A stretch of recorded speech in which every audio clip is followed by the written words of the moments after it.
Buen día a todos, estimados estudiantes. Vamos a desarrollar el tema localización de almacenes. Este tema es fundamental una vez nosotros hemos determinado que necesitamos o tenemos, mejor dicho, la necesidad de construir o adquirir un almacén. Entonces, cuando una empresa tiene diferentes zonas de demanda, es decir, las zonas donde están sus clientes, y tiene eh, X zonas de abasto, es decir, dónde podemos ubicar nuestros almacenes o nuestras plantas, entonces nosotros debemos identificar el punto idóneo donde ubicar una planta o un almacén en este caso. Existen muchas maneras de poder determinar el lugar específico en donde se va a localizar un almacén.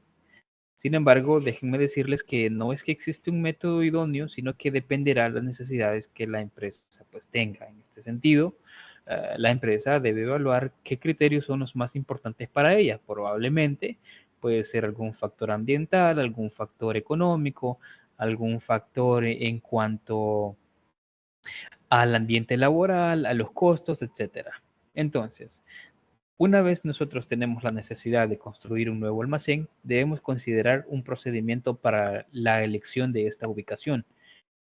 Vamos a explicar brevemente las etapas y luego vamos a pasar al desarrollo de un modelo, un método para poder ubicar. Bien, aquí tenemos nosotros el procedimiento. El primero nos menciona que es la constitución de equipos encargados para seleccionar la ubicación. En este caso consiste en que la empresa tiene que designar o formar un grupo encargado para evaluar las posibles ubicaciones en las que se pueda ubicar un almacén nuevo o una planta nueva. Deben hacer el listado de todas aquellas ubicaciones posibles y luego pasar a la selección de esas ubicaciones mediante algunos criterios. Es decir, qué requerimientos son los que realmente vamos a tomar en cuenta para seleccionar una ubicación como tal. Entonces, ¿qué factores vamos a considerar clave y qué factores secundarios? Como les mencionaba, dependerá la importancia que le dé cada empresa a cada factor.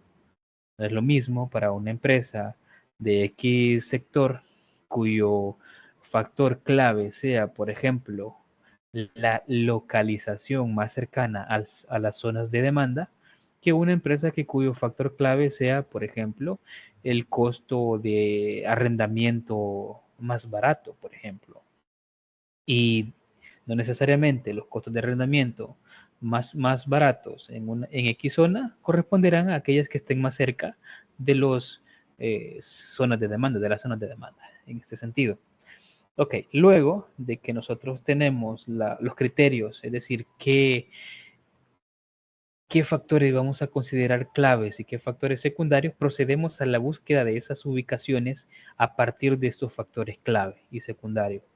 Una vez que nosotros hemos determinado las posibles ubicaciones, empezamos a evaluar dichas ubicaciones. Aquí realmente se tienen también otros criterios en cuenta, por ejemplo, algunos datos cuantitativos como el coste de cada alternativa o de cada lugar al cual me voy a, a regir si quiero yo ubicarme en ese lugar en específico. U otros aspectos de manera cualitativa, como el clima laboral, condiciones climatológicas, etcétera. Entonces, vuelvo a repetir, dependerá, aparte de esos factores clave previamente determinados, los factores secundarios, ¿verdad? Que son aspectos cualitativos o cuantitativos dependiendo de la necesidad de cada una de las empresas. Luego de evaluar cada una de las ubicaciones, pues elegimos la que mejor se adapte a nuestras necesidades, de acuerdo a esos factores previamente determinados. Entonces, ¿qué factores nosotros eh, debemos tener en cuenta para elegir la ubicación? Estos no son todos, pero por ejemplo, costos de transporte, es decir, cuánto me cuesta a mí llevar el producto desde mi empresa hasta la zona de demanda, cuánto me cuesta instalarme, por ejemplo, arrendamiento, cuánto es el coste del personal, cuáles son los plazos de entrega a los cuales tengo que adaptarme, ¿no? A mayor distancia, mayor plazo de entrega. y otros aspectos como accesibilidad, perdón, al transporte, impuestos y marco jurídico aplicable, porque hay zonas que, por ejemplo, los impuestos son menos o son más cómodos, por decirlo así, por decirlo de alguna manera, con respecto a otros a otros lugares. Por ejemplo, en una zona metropolitana de San Salvador, los impuestos no van a ser los mismos que en una zona rural, por mencionar algo, ¿verdad? Luego pueden ustedes tomar otros aspectos como por ejemplo la distancia entre el almacén y los clientes, distancia entre el almacén y proveedores. Eso ya es cuestión de cómo nosotros vayamos determinando los criterios o factores clave. Aquí tenemos una serie más de factores que podemos tomar en cuenta. Entre algunos de los modelos para la elección de una ubicación, ya sea de una planta o sea de una bodega, tenemos el método centro de gravedad. En el método centro de gravedad lo que se busca es tener un punto intermedio entre nuestros clientes y nuestros proveedores. Vamos a verlo con este ejemplo. Perdón. Nosotros, como una empresa, ustedes saben, una cadena de suministro convencional, asumiendo que nosotros somos, digamos, los distribuidores de un X producto, nosotros debemos entender que tenemos clientes y que aparte de que tenemos clientes, nosotros somos clientes de nuestro proveedor, es decir, nosotros tenemos proveedores. Entre el proveedor y nosotros, vamos a colocarle acá, existe una distancia física, al igual que nosotros y los clientes. Sin embargo, el método de centro de gravedad aplica, por ejemplo, para evaluar a aquellos productos que normalmente, digamos, nosotros somos revendedores de ese producto. Los adquirimos y los vendemos. Entonces, si pueden observar la tabla está dividida en dos partes. La primera, que es los proveedores, y la segunda, que es de los mercados o zonas de abasto. Entonces, este modelo del centro de gravedad lo que intenta es encontrar el menor costo total al elegir una ubicación específica de nosotros, como planta o como almacén o como bodega, en el que sea, vuelvo a repetir, el menor costo en traer productos desde el proveedor y nosotros enviar productos a nuestras zonas de demanda o a nuestros mercados. Entonces debemos entender que nosotros, repito, somos clientes de nuestros proveedores y que nosotros tenemos clientes. Entonces, básicamente, este método funciona con esta fórmula. Tenemos que encontrar las distancias entre nosotros y, y los clientes y también entre nosotros y nuestros proveedores. ¿Qué toma en cuenta este modelo? Este modelo toma en cuenta encontrar, por decirlo así, el punto intermedio, físicamente hablando. Vamos a regresar a la lámina. Físicamente hablando, digamos, entre una serie de ubicaciones que corresponden a nuestros clientes y una serie de ubicaciones que corresponden a nuestros proveedores, ¿dónde nos vamos a ubicar nosotros? A eso se refiere. Para trabajar este método, nosotros debemos tener en cuenta que necesitamos saber las coordenadas en un plano cartesiano, X y Y. Para determinar estas coordenadas, podemos utilizar diferentes métodos. Por ejemplo, Google Maps, ahí nos muestran algunas coordenadas. Habría que verificar si esas coordenadas que Google Maps nos muestra, por ejemplo, son coordenadas cartesianas, que son X y Y. Bueno, ¿qué otros puntos considera este modelo? Considera un factor, es decir, cuánto me cuesta a mí, para este ejemplo, mover en dinero o en unidades monetarias, 1 tonelada por kilómetro, es decir, cuánto me cuesta a mí mover 1 tonelada por kilómetro desde el proveedor 1, desde el proveedor 2 o el 3, desde ellos hacia mi empresa. Y también cuánto me cuesta mover 1 tonelada desde mi empresa a cada una de las zonas de demanda que nosotros tenemos. Así como las toneladas o las demandas que cada una de las zonas nos proporciona en el caso de ser proveedores y que nosotros proporcionamos en caso de nuestros clientes, ¿verdad? Luego lo que debemos hacer es encontrar, repito, la ubicación idónea, es decir, para determinar esto, es lo que intenta el método. en base a tomar en cuenta el menor costo total, en el cual nosotros tenemos aquí, por ejemplo, el factor y las distancias y las toneladas que a nosotros nos pide cada uno de los clientes y los proveedores cuánto nos proveen en toneladas. Entonces, encontrar este costo total para este ejemplo lo podemos hacer en base a, a un complemento en el cual nosotros debemos minimizar el menor costo. Vamos a hacer un ejemplo por acá y vamos a eliminar. Observemos que cuando no hemos identificado la ubicación en coordenadas, es decir, en X y Y, donde vamos a ubicar nuestro almacén o nuestra planta, hay un cierto costo, de acuerdo a estas distancias que existen. ¿De acuerdo? Asumiendo que el punto acá sea 0, 0. Tal como lo pueden observar ahí, si nos ubicamos en el centro del mapa o en el centro del plano cartesiano. Entonces, ¿qué debemos hacer nosotros? Vamos a generar, para nosotros no estar adivinando, por decirlo así, qué ubicación acá es la idónea, vamos a utilizar un modelo, un complemento de Excel, perdón, que es Solver, en el cual nosotros debemos intentar encontrar el menor costo total. Para este ejemplo, nuestra celda objetivo es la de costo total, y lo que pretendemos es minimizar, es decir, encontrar el menor costo total a partir de las ubicaciones que nosotros hemos determinado acá. ¿Cuáles son nuestras celdas variables? Es decir, ¿qué celdas nuestro complemento en Excel, que es Solver, va a cambiar para determinar acá en costo total cuál es el menor? Pues son estas dos. Solver tiene que encontrar una combinación entre X y Y que permita encontrar el menor costo total de nuestro almacén. Bueno, en este caso no hay más restricciones. Nuestro modelo de Solver quedaría hasta ahí. Damos clic en resolver y Solver nos dará la respuesta. Es decir, para que nosotros tengamos el menor costo con estos costos por kilómetro, con estos kilómetros entre cada punto y estas demandas de entre cada punto, este es el costo total mínimo que podemos aspirar ubicando una planta en estas coordenadas. Vuelvo a repetir, este modelo del centro de gravedad lo que hace es encontrar un punto intermedio entre nuestros proveedores y nuestros clientes, y entre ellos nosotros nos vamos a ubicar. ¿De acuerdo? Entonces, ese método es lo que considera. Ahora bien, nosotros, para el desarrollo de esta sesión, vamos a utilizar otro método. Vamos a llamarle asignación de capacidad.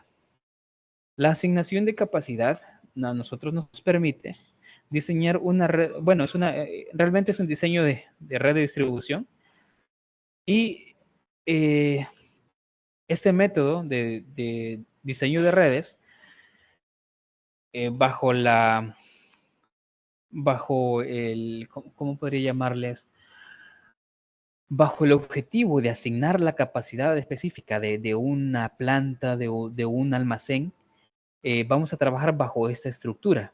Bien, vamos a suponer que nosotros ya hemos pasado por este procedimiento, el procedimiento que les mostraba, las etapas para elegir una ubicación. Vamos a suponer que a nosotros ya constituimos un equipo, ya seleccionamos los criterios y tenemos ciertas ubicaciones. Y hasta ahí estamos y nos toca evaluar y seleccionar.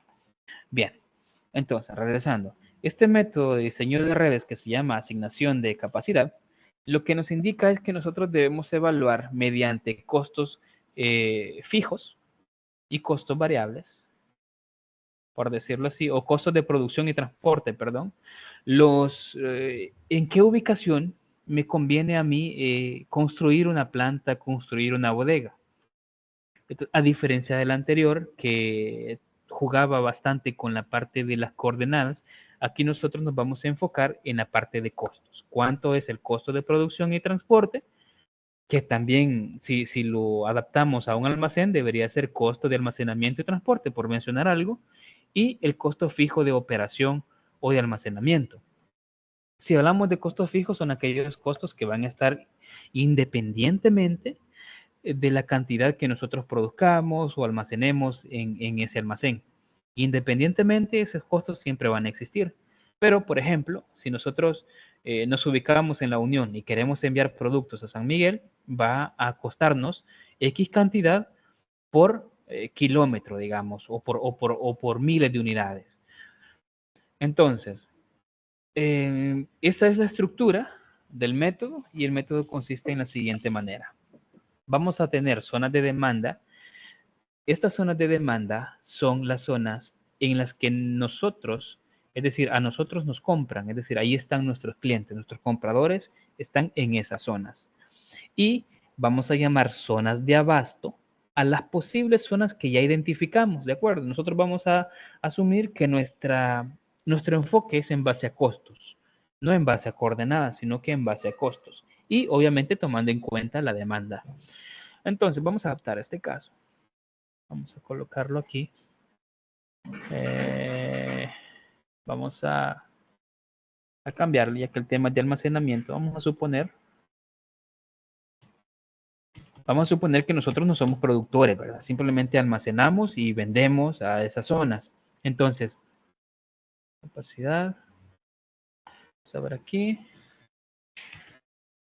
Vamos a cambiar capacidad de almacenamiento. Ahí lo tenemos. Igual que acá, le vamos a cambiar capacidad de almacenamiento. Bien. La tabla se lee de la siguiente manera. Voy a borrar este punto. No, este lo voy a dejar para la explicación, me va a servir. Bien, la tabla se lee de la siguiente manera. Vamos a suponer que una empresa hipotética tiene estas zonas de demanda. Repito, las zonas de demanda es donde se ubican nuestros clientes y las vamos a leer en columnas. ¿De acuerdo? En columnas. Y estas son las zonas. La Unión, San Miguel, San Salvador, Sonsonate, Santa Ana. Este método se puede aplicar a distritos, a departamentos, a zonas, barrios, etcétera, etcétera, ¿verdad? Entonces es bastante versátil. Bien, entonces, estas son nuestras zonas de demanda y esas zonas de demanda, por ejemplo, la Unión, nos pide a nosotros 12,000 unidades de X producto. Recuerde que estamos hablando en miles de dólares.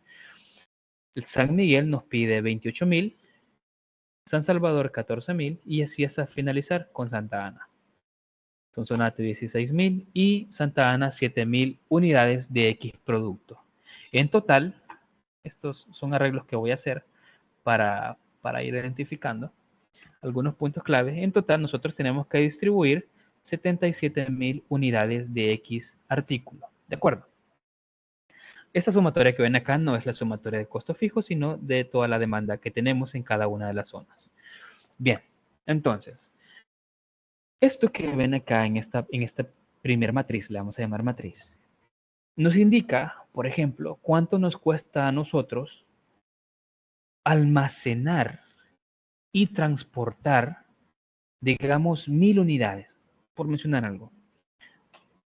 Mover 1,000 unidades desde la Unión a la Unión me cuesta $81,000, por decir algo, ¿verdad? Recuerde que aquí tienen que ser datos que uno vaya determinando en la investigación. Ustedes dirán, pero ¿cómo se va a mover de la Unión a la Unión? Bueno, recuerden que aquí es costo de almacenamiento y transporte. Probablemente estos $81,000 solo sean de almacenamiento y no de transporte. Entonces, como estoy en la Unión, para vender a la Unión me cuesta esto. Si estoy en la Unión para vender a San Miguel, me cuesta 92. Si estoy en la Unión para vender a San Salvador, 101. Para vender a Sonsonate, 130 y Santa Ana, 115. Entonces, estos son costos por miles de dólares y por miles de unidades también, ¿verdad? Entonces, es decir, por mover 1,000 unidades me cuesta esto, de X artículo. Aquí nosotros podemos trabajar con centavos, con cienes, etcétera, etcétera. De hecho, el ejercicio que les voy a mostrar está en base a eso. Lo que debemos nosotros rellenar es este recuadro. Bien, les mencionaba. Entonces, si yo me ubico en la Unión, para vender a la Unión me cuesta esto, para San Miguel esto otro y así hasta finalizar. Ahora bien, si yo me ubico en la Unión, mi capacidad de almacenamiento es de 10,000 unidades Y el costo fijo, independientemente yo le venda a cualquiera de todas estas zonas de demanda, me cuesta 6,000. Si yo construyo o quiero construir un almacén de 10,000 unidades. Si yo me ubico en la Unión y quiero construir un almacén tipo B, le vamos a llamar, con capacidad de 20,000, el costo fijo, independientemente, ya sea que le venda a cualquiera de todas estas zonas, va a ser de 9,000. Entonces, a lo que me refiero aquí es que este método a nosotros nos permite comparar dos posibles alternativas de construcción de almacén o de planta. Entonces, en el anterior no, digamos que era solo un almacén, ¿dónde construir? En cambio aquí, de hecho, ya me indica la configuración, es decir, un almacén de tanta capacidad y en dónde lo voy a construir. Vaya, siguiendo con la explicación, si me ubico en San Miguel, para vender a la Unión me cuesta esto, para vender a San Miguel esto otro, para San Salvador esto, para Sonsonate esto y para Santa Ana esto otro. Ahora bien, si yo me ubico en San Miguel y quiero construir una planta o un almacén, en este caso, de 10,000 unidades de almacén, en capacidad de almacenamiento, me costará en costo fijo esto. Si quiero construir una de 20,000 unidades, me costará esto otro. Eso es lo que significa estos recuadros que ven acá. Si yo me ubico en Sonsonate, para vender a la Unión me cuesta esto, para Sonsonate esto otro, para San Salvador esto, y así hasta finalizar. Si quiero construir un almacén de 10,000 unidades de almacenamiento en Sonsonate, el costo fijo es de esto. Si quiero construir uno de 20,000, el costo fijo es de esto. Entonces, este método se basa en encontrar, digamos, suplir toda la demanda, tomando en cuenta estos costos de almacenamiento y transporte, más los costos fijos y la capacidad de cada uno de los almacenes en este caso. Bien, este recuadro que ven acá es lo que Solver, bueno, de hecho Solver es un complemento de Excel que nos permite a nosotros encontrar un valor objetivo, y con valor objetivo me refiero a que puede encontrar un mínimo, un máximo o un valor en específico. Ya más adelante lo voy a explicar, pero esa es la respuesta que él va a colocar. ¿De acuerdo? Es la respuesta que él va a colocar. Voy a borrar esta parte. Bien, esa es la respuesta. La pregunta es Solver cómo llega a esta respuesta. Solver lo que tiene que hacer es hacer diferentes iteraciones matemáticas en las cuales, identifique el menor costo. Entonces me dice, y por cierto, esta tabla debe tener casi la misma estructura. Casi la misma estructura. Almacén, ahí lo voy a cambiar. Y aquí también. Ahí. Entonces, esta tabla me indica a mí qué tipo de almacén voy a construir y en dónde. Vaya, me dice, con estos costos que tienes acá, en la Unión no vas a construir ningún almacén. 0 significa sin almacén y 1 significa almacén construido. Luego me dice, en San Miguel tienes que construir un almacén tipo B. ¿Y cuánta es la capacidad de un almacén tipo B? 20,000. Esas 20,000 tienen que distribuirse de alguna manera. Y me dice, si te ubicas en San Miguel, tienes que construir un almacén tipo B y las 20,000 que tienes de capacidad de almacenamiento las vas a utilizar para San Miguel. Para San Miguel, ahí está, ya. Ese almacén tipo B, ya toda su capacidad que yo almacene ahí van para San Miguel, de San Miguel a San Miguel.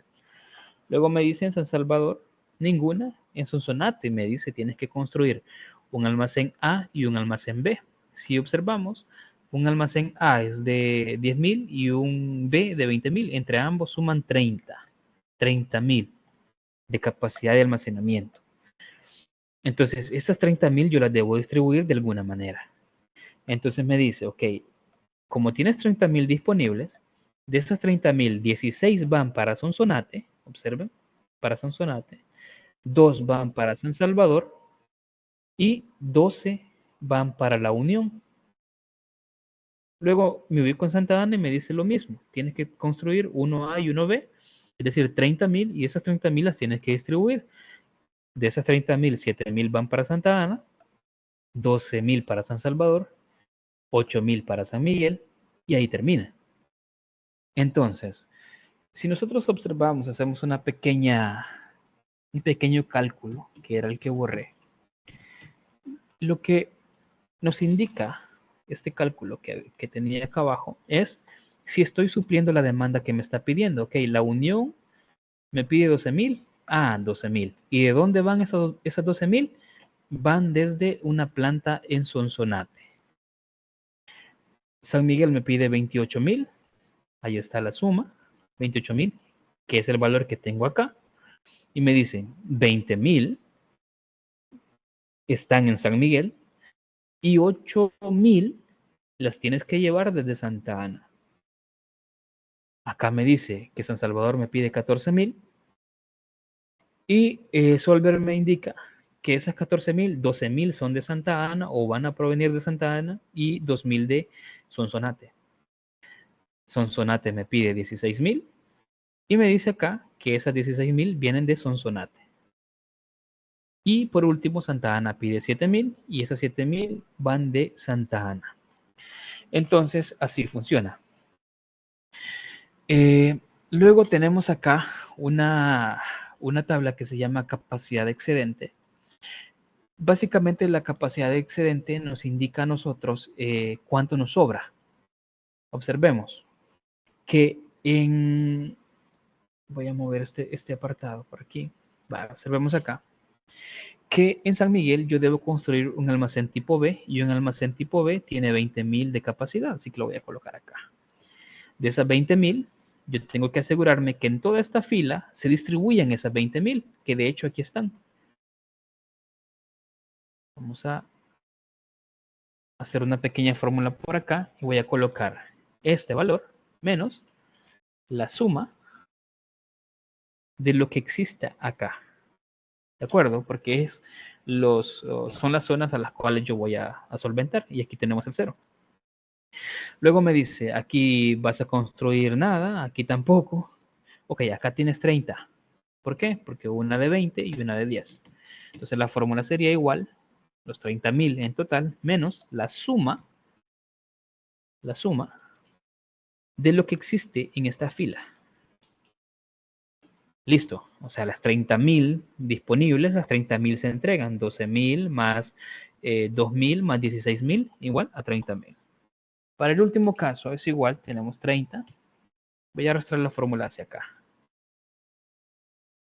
Para este ejercicio me dice que en Santa Ana me sobran 3.000 unidades, es decir, de las 30.000 disponibles, todavía tengo capacidad para almacenar 3.000 más. ¿Por qué? Porque al final acá, observemos, son 7 más 12, sería 19. Déjenme ver, 19 más 8 serían 27. 27 en total que se van a distribuir. Pero el total de las dos son 30.000, ahí están las 3.000 que sobran. Esa es básicamente la fórmula que ustedes ven en este punto. En este punto nada más que está un poco más explicada, porque de hecho voy a colocar la fórmula, y la fórmula nos indica, de hecho la voy a elaborar mejor. La fórmula nos indica lo siguiente. Aquí yo lo hice, recuerden que este procedimiento lo hice yo de manera mental, sumé 20 y 10 y coloqué el valor. Bien, hagamos la fórmula desde cero. Sería igual, abrimos un paréntesis y decimos lo siguiente. Si nosotros nos ubicamos en la unión puede haber un almacén tipo A. Eso lo vamos a multiplicar por si existe o si Solver me dice que ahí voy a construir un almacén. Es decir, si aquí hay un 1, automáticamente se me acreditan, por decirlo así, 10.000 unidades en almacenamiento, en capacidad de almacenamiento. Si aquí hay un 0, 0 multiplicado por cualquier número es 0, así que no habrá capacidad de almacenamiento porque ahí no existe. Si existe 1, ok, serían 10.000. Ok, cerramos paréntesis, más abrimos paréntesis. La capacidad de almacenamiento de la planta tipo B, siempre, ojo, siempre ubicado en la unión. Estoy trabajando la primera fila y acá abajo también, miren, estoy trabajando la primera fila. Por si existiese un almacén tipo B. Si existe un almacén tipo B, es decir, si aquí hay un 1, de acuerdo a esta leyenda que tenemos acá, se me van a acreditar 20.000 unidades en capacidad de almacenamiento. De lo contrario, si es 0, pues todo número multiplicado por 0 es 0. Aquí cerramos paréntesis. De hecho, voy a abrir un paréntesis más, es decir, la suma de estos dos, menos la suma, que esto sí ya fue el paso que hice por acá, la suma de la fila que corresponde a la unión. Es decir, las unidades que voy a distribuir si existiese planta. Si existiese planta. Bien, listo. Ahí tenemos. ¿Por qué me aparece 0? Ah, porque aquí no hay ninguna planta. ¿De acuerdo? Ahora, basta con programar la primera fórmula y listo. Arrastramos. Ahí, ¿verdad? Ahí le damos el formato correspondiente. Vamos a colocarle sin borde. Y luego por acá le vamos a colocar todos los bordes. Borde grueso. Va, listo, ahí está. Entonces observemos que me sale exactamente los 3.000 que me habían sobrado, valga la redundancia. Si yo borro esto que ven aquí, aparecerán en 0 porque no hay ninguna planta construida. Por último, nos toca determinar las salidas y eso lo vamos a ver en el siguiente video.